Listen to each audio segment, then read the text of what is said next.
Բարև ձեզ, Factor TV հյուրը տնտեսագետ Access վերլուծական կենտրոնի ղեկավար Հայկ Ասպանյանն է, ողջույն, պարոն Ասպանյան։ Ողջույն։ Տեղյակ ենք հայ-ռուսական տնտեսական լարված հարաբերությունների ֆորին կայացավ Նիկոլ Փաշինյանի այցը Ռուսաստան, հանդիպել է վարչապետ Միշուստինին, Հայաստանի վարչապետն ասում էր Հայաստանը հանձնառու է Ռուսաստանի հետ հարաբերությունների զարգացման եւ ուզում է ԵՏՄ-ում մնալ, հետաքրքրված է այդ հարցով, մինչդեռ նա Երևանում ասում էր, որ եթե ԵՏՄ-ի հիմնական գաղափարներից մեկը ազատ առևտրի սկզբունքը խախտվում է, այդ կառույցը հայտարարում է իր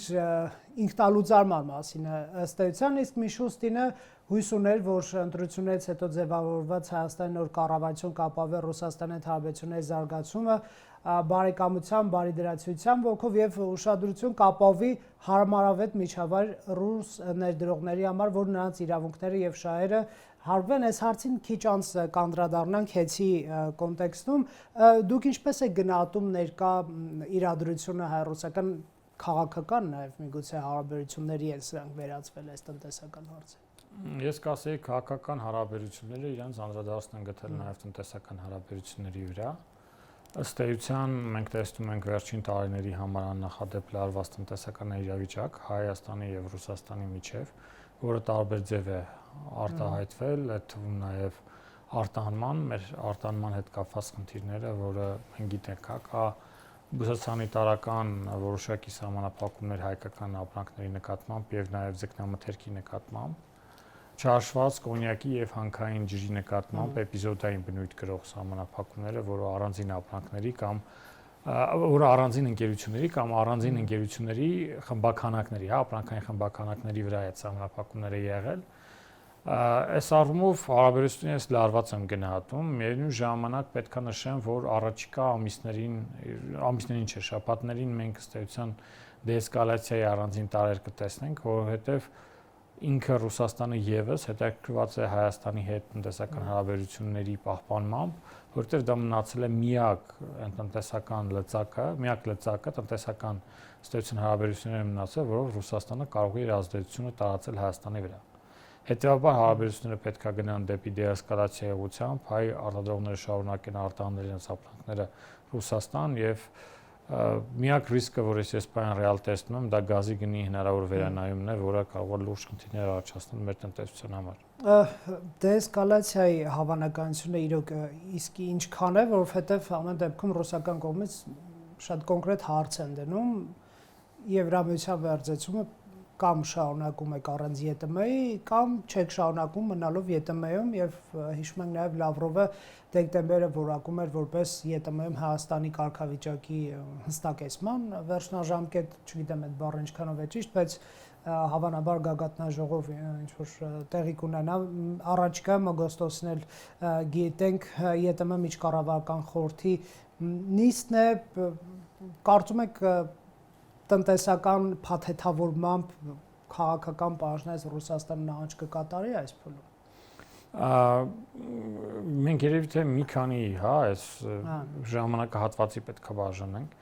Ինչ վերաբերում է ընթացիկ գործող սահմանափակումներին, ես համոզմունք ունեմ, որ առաջիկա շաբաթների ընթացքում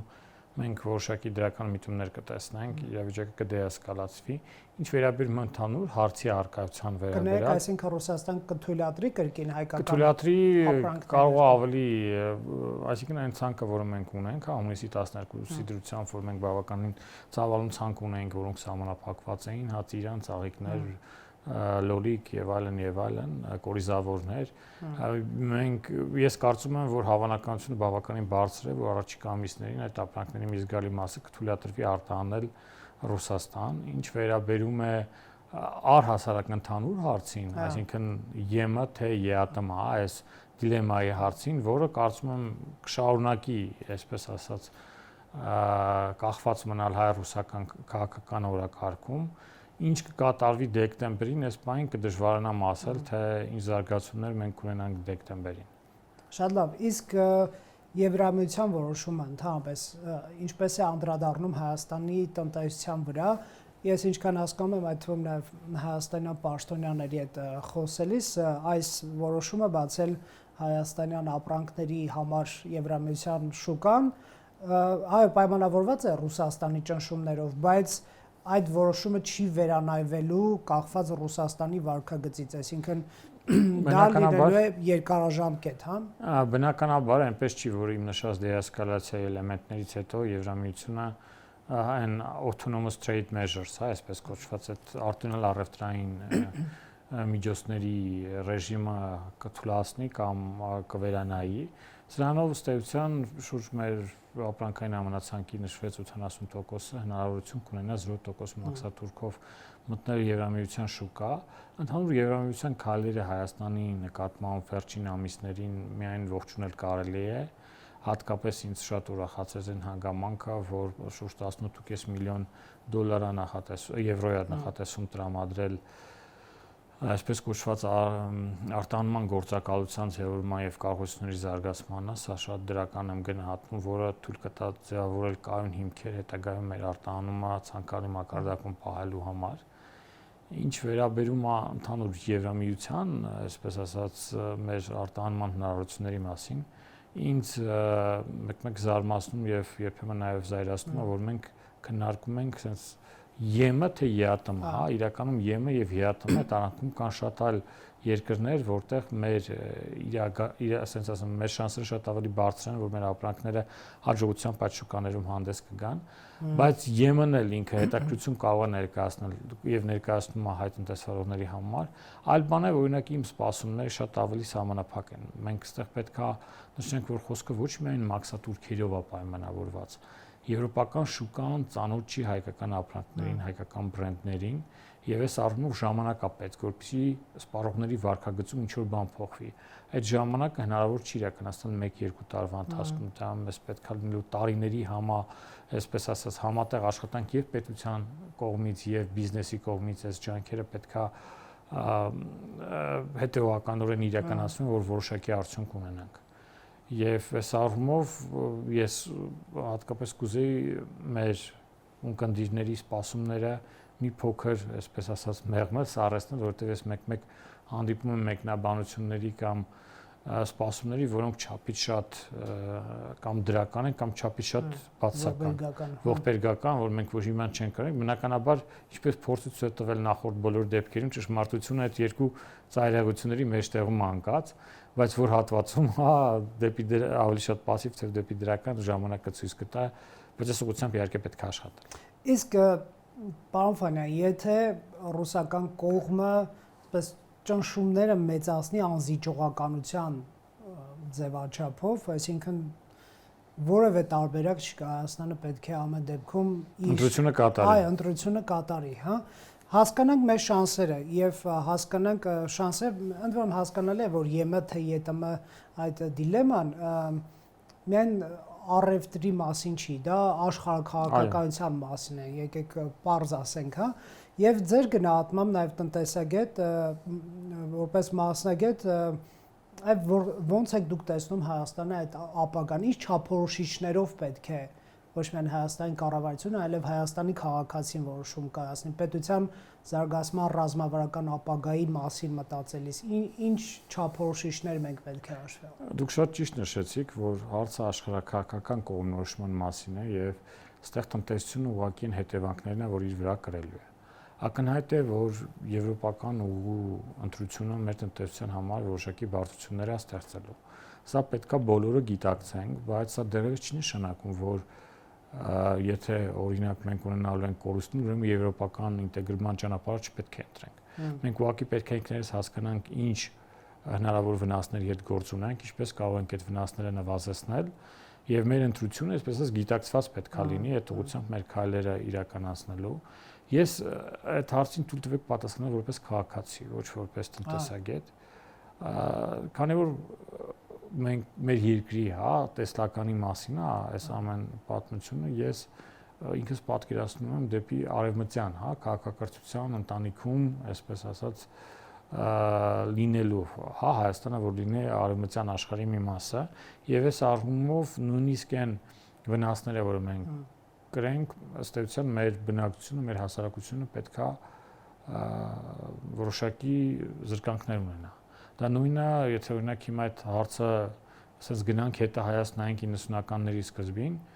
անկախություն ուներ իր գինը։ Պետք էր անկախանալ։ Անկախություն ուներ, հա, պարզ է, եթե մենք չանկախանայինք Խորհրդային Միությունը շարունակեր մնալ, մեր բնակչության կենսամակարդակը կլիներ ավելի բարձր մակարդակում, քան թե 90-ականներին շատերը այդ զրկանքների միջով անցել են, հա, հոսանքի բացակայություն, ջրի խնդիր եւ այլն, ջեռուցման խնդիր, նույնիսկ հացի խնդիր, բայց նայած ինչի համար ենք մենք անում, հա, սա հարց է, որը կարծես թե տնտեսական ասպեկտից դուրս է, էլի, տնտեսական ասպեկտից դուրս է։ Ամեն ինչ չի, որ կարելի է շատ բան կարելի է փողով չափել եւ քանակական գնահատական տալ, բայց դա չի նշանակում որ ամեն ինչ կարելի է, էլի անել։ Նաեւ քաղաքական համակարգերի Ես նույնիսկ եթե ասեմ, եթե նույնիսկ տնտեսական գնահատում անենք, հա, փորձենք, սա կախված է ժամանակահատվածի հետ, հա, մենք ինչի հետ գործ ունենք։ Կարճաժամկետ հատվածում, այո, մենք կշահենք, եթե Եվրասիական տնտեսական միության հետ մեր հարաբերությունները պահպանվեն եւ զարգանան այն մակարդակում, որը մենք նախկինում ունեցել ենք։ Եթե երկարաժամկետի մասին է խոսքը, երկարաժամկետում ես արդեն վստահ չեմ, որ այդ հարաբերությունների զարգացումը կունենա այն էֆեկտը, ինչ օրինակ կունենա դրա այլ ընտրանքներ, հա, մենք քննարկեցինք, բայց ելի եմ ասում, մենք հաճախ ասենց ԵՄ, ԵԱՏՄ, ասենց իրար բացառող տարբերակներ ենք դիտարկում։ Նույնիսկ մաքսատուրքի արկայությունը հայ ռուսական առևտրի դեպքում դա չի ենթադրում, որ այդ շուկան մեր համար չպետք է հասանելի լինի։ Եթե ասենք թշնամական հարաբերություններ են ձևավորում, ինչպես պայմանական նախկինում ունեցել ենք շատ Ադրբեջանի հետ, այդպիսի հարաբերություններ առևտուր չի իրականացել, սա արդեն այլ բան է, բայց ես չեմ կարծում, թե այդ նույն իրավիճակը մենք ունենանք Ռուսաստանի հետ եւ առհասարակ պետք չէ այդպիսի հարաբերություններ որևէ երկրի հետ։ Շատ լավ, մենք հաճախ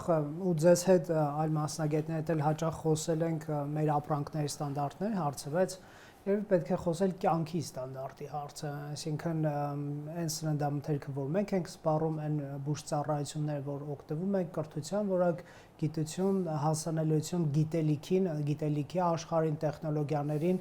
ի վերջո նաև կարևոր է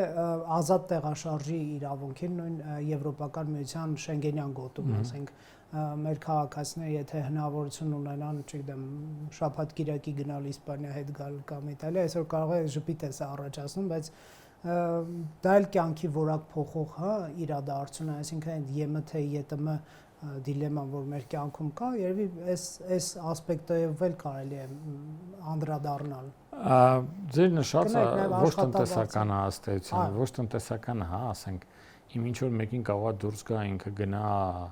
Գելենջիկում, հա, հանգստանա, մյուսը պայմանական Ամալֆիում, հա, ասենք, ընտրության հարց է եւ չեն կարող ասել, բայց առհասարակ երկրի պետության հետագա զարգացման համար մենք այսօր երբ որ տեսնում ենք ԵԱՏՄ ասելով դե բնականաբար առաջնային Ռուսաստանն ենք հասկանում։ Ինչ է կատարվում Ռուսաստանում, ասենք մարդիկ չունեն նույնիսկ տեխնոլոգիական հնարավորություններ վերազինելու իրենց նավթավերամշակման գործարանները, որոնք ռմբակոծության են ենթարկվում ուկրաինական ուժերի կողմից։ Մենք հասկանում ենք, որ իրականում այդտեղ տեխնոլոգիական խնդիր կա, նույնը օրինակ ինքնաթիռների շարժակազմի հետ կապված եւ այլն, այսպես տեխնոլոգիական բարձր տեխնոլոգիական ոլորտներ կան, որ Իսպանիան, Ռուսաստանը ինքը իր տնտեսությամբ չի կարող սպասարկել այդ ամենը։ Մենք մի փոքր ուսումնասիրություն ենք արել մի քանի տնտեսական ցուցանիշներ հունվար մայիս ամիսներին 2026 թվականին Ռուսաստանի պետական բյուջեի շուրջ 30%-ը կազմել է դեֆիցիտ, այսինքն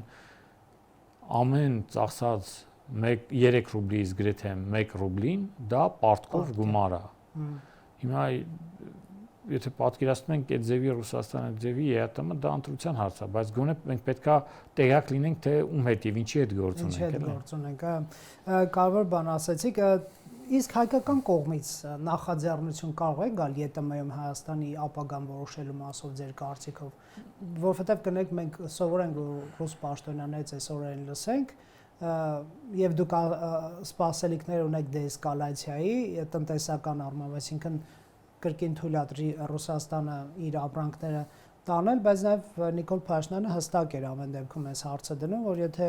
կարևորագույն սկզբունքներից մեկը չի գործում, ինչի մասն է այդ միությունը այդ դեպքում։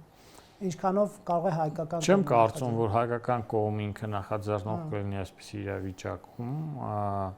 Ես կարծում եմ մեր ռազմավարությունը ավելի շատ արձագանքողի այսպես ասած մոտեցումն է։ Նախահարցակ չլինել, Նախահարցակ չլինել, ինչ հետագա զարգացումներ կլինեն, ճիշտն ասած, դժվարանում են պատասխանել, որովհետև դա տնտեսական ասպեկտից իրականում դուրս է։ Մենք հիմա ձեր տված հարցը ավելի շատ քաղաքագետներին, միջազգայնագետներին վերաբերելի հարց է, քան թե տնտեսագետի մանդատի։ Շատ լավ, տեսեք, մյուսը դուք ասացիք ձեր հիմնական մտահոգության առարկան գազի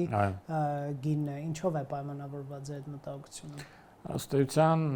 2013 թվականի դեկտեմբերին կնքելով երկու համաձայնագիր, որով մեկով մեր այն ժամանակ Հայ-Ռուսգազարտի, կամ ներկայումս Գազպրոմ Արմենիայի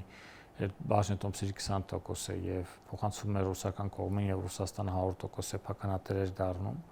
Այդ համաձայնագրով նաեւ որոշակի պայմաններ կա սեփականության իրավունքի պահպանման մասով, որ նույնիսկ Հայաստանում սահմանադրության փոփոխությունը չի կարող դա հանգեցնել ազգայնացման այդ ակտիվների կամ ընկերության բաժնետոմսերի, Հայաստանը պարտավորվում է ռուսական գազ օգտագործել, այսպես մենք պայմաններ կան դրված բավականին խիստ, որը նույնիսկ եթե մենք ունենանք ռեալ այլընտրանք իրականացնելու, պետքա շատ բարձր մակարդակով քաղաքական համաձայնություններ ձեռք բերվեն Ռուսաստանի հետ, օրինակ նույն մենք կարողանանք ներկրել պայմանական իրանական գազը սեփական օգտագործման համար, որը այս պահին ըստ էության կա, մենք այս պահին մատակարարում ունենք եւ հնարավոր է վերազինել, կան գնահատականներ, որ թողունակությունը կարելի է հասնել մինչեւ 2 միլիարդ խորանարդ մետրի, մեր ամբողջ սպառումը մոտավորապես 2.3 միլիարդ խորանարդ մետր է, ինչը ըստ էության մենք կարողանում ենք շուրջ 85% եւ ավել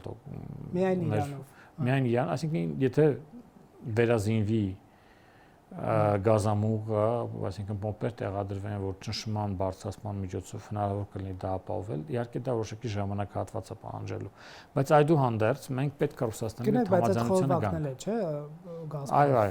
ենթակառուցվածքը Իրանն է։ Դիմացամիտ, տեսեք, ինչքան խելացի է պետք լինել այլընտրանքային միակ գազատարը վաճառել նրան, ումից դու պետք է այլընտրանք ունենայիր այդ գազատարը։ Առհասարակ այդ համաձայնագիրը, եթե կարդաք այդ երկու համաձայնագիրը, ես կարծում եմ երրորդ հանրապետության պատմության մեջ Հայաստանի ոչ հավասարակշռված, եկեք զուս պարտահայտվեմ։ Շատ մեղմացեցիք։ Համաձայնագրերից մեկն է, որ մի քիչ ավելի անկեղծ բառ էի սպասում ավետ։ Ես փորձեցի վերջի պահին ավելի զուսպ լինել։ Շատ անհավասարակշիռ համաձայնագիր է, ճիշտ է, մյուսով իհարկե կարող ենք խոսել, որ ըստ էության Հայաստանը գազի գնի երաշխիքներ էր ստանում որոշակի, բայց հիմա խոսքը գնում է այդ գազի գնի որոշման, այդ բանաձևերի փոփոխման մասին, որովհետև Ռուսաստանի էներգետիկայի նախարարը ըստ էության պաշտոնական նամակ է հղել հայկական կողմին, տկենին մեր եւ դրա մասին նաեւ Մարիա Զախարովան իր բրիֆինգի ժամանակ ներկայացրեց, այսինքն եթե մենք մի համաձայնագրով, որով գիններ կարգավորում, եթե դա վերանայում ենք, ուրեմն տրամաբանությունը ուշում է, որ պիտի մյուս համաձայնագիրն էլ վերանայենք, այլապես շատ ցուցվանգային իրավիճակ է ստեղծվում։ Իսկ այդ նամակը ինչի մասն է, կարող եք մի քիչ բացել։ Որ ըստ էության պաշտոնական աղբյուրներից հնչած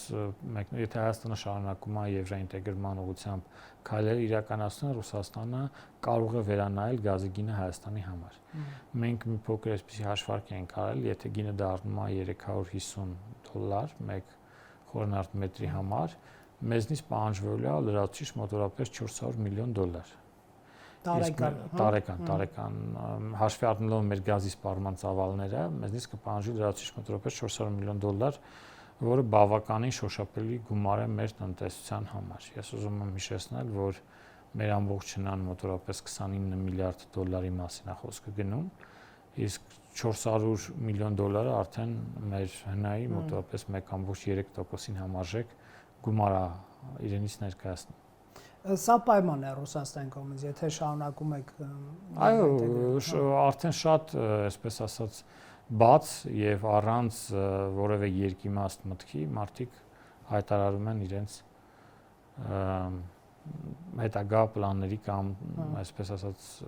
հնարավոր ռիսկերի մասին։ Բայց դե էլի մի քիչ քաղաքական է լինելու են ձևակերպում, բայց եթե բանը հասնում է պետության արտաքին անկախ քաղաքականություն վարելու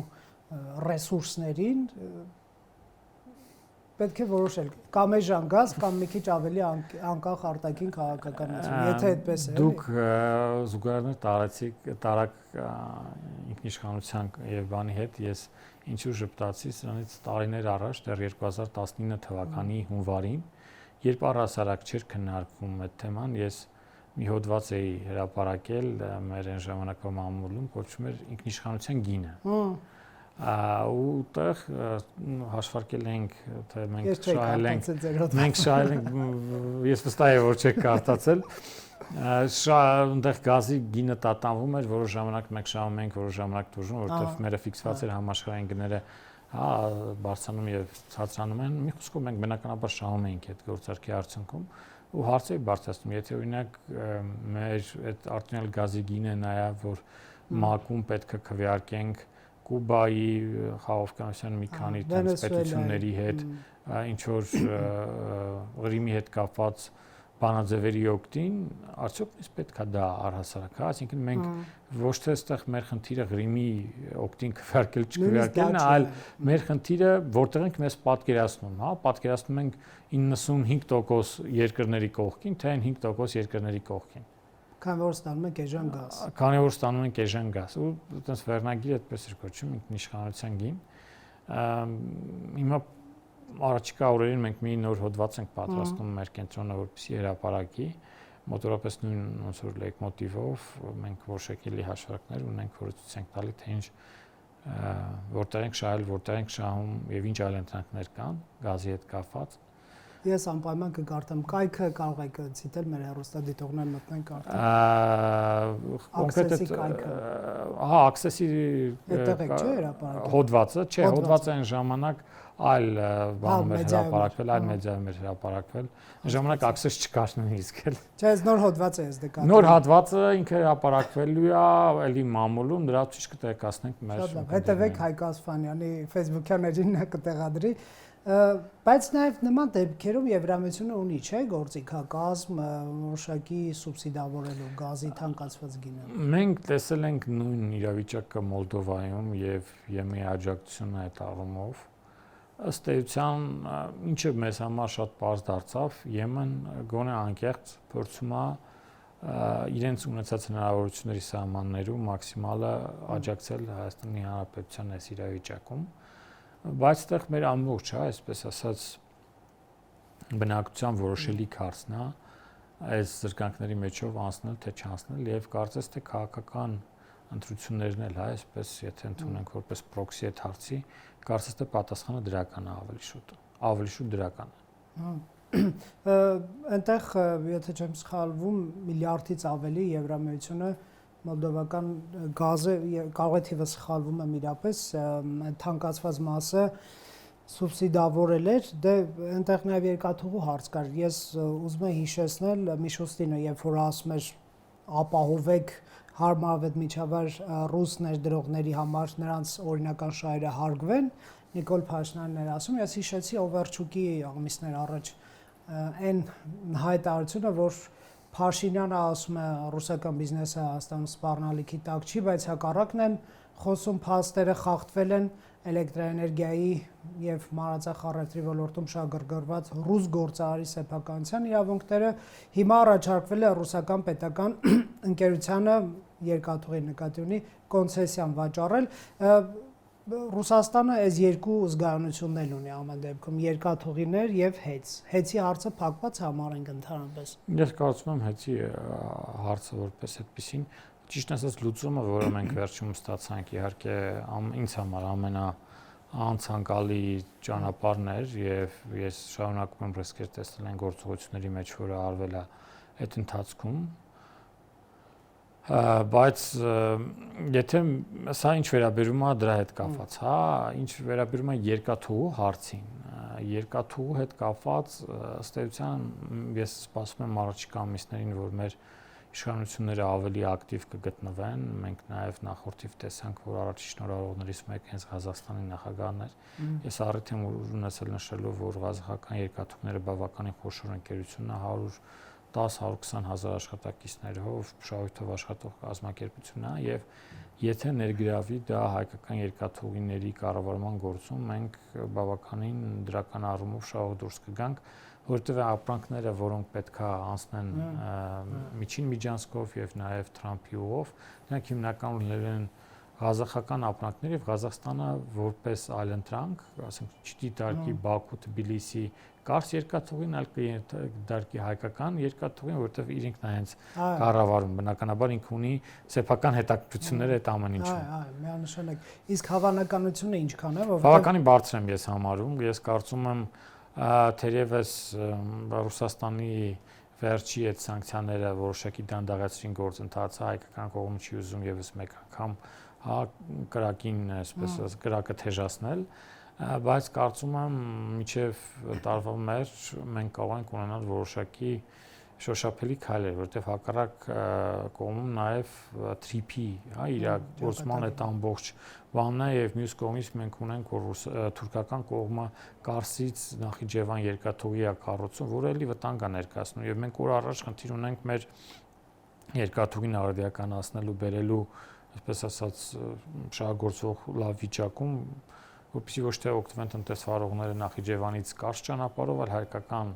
կողմով անցնի այդ հոսքերը եւս առևտրային։ Մինչև տարվերջ շոշափելի քայլ ասելով նկատի ունեք կառավարումը Հայաստանին վերադարձնելու առումով կարող է քայլ արվել։ Ես չէ, ըստ էության կոնցեսիայի պայմանագիրը որոշակի գումարով կվաճառվի, դեռ հիշում եք տարբեր, այսպես ասած կողմեր էին նշվում արաբական երկրներ, նույնիսկ Ղազախստան, բայց ես կարծում եմ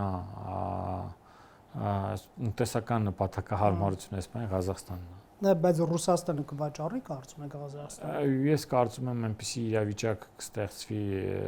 ուղղակի որ դա չայրած ամենափոքրագույնն է իրենց համար, որովհետև մեր կառավարությունը ըստ էության ուզում է առավել քիչ դիմադրության ճանապարհով գնալ, որովհետև կարող է լինել այլընտրանքը պայմանական գերմանական կամ իտալական երկաթուղիները, բայց այդ Ռուսաստանին քիչ ցավեցնելու